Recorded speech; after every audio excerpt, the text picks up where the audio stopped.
Teka, sa transfer. Refund mo yung ano, meron tayong Fiesta kanina, bagong detail. So syempre pag dinidetail, may mga chemicals na nilalagay doon, yung puting Fiesta. Ayaw bili nung may-ari kasi daw, ano? May amoy.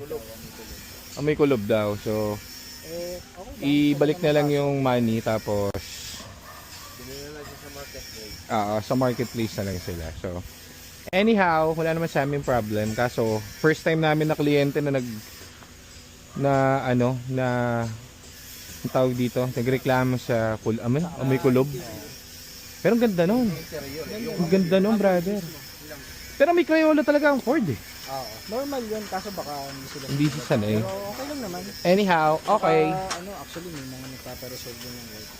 Eh di mabibigay mo na yung white dun sa sa isang kliyente. Ganda pa naman nun, no?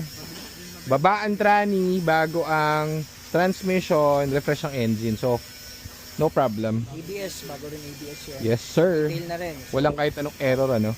Yun lang, amoy kulob. Hindi ko nga sure kung ano yung amoy nila. Pero, ganun talaga. Oo, may ganun talaga na client na, syempre, tayo, ewan kung ano yung may kulob. Sa Ford kasi iba talaga yung compare mo sa ibang unit. Iba talaga yung chemical yun na Chemical na ginamit na sa detail yan.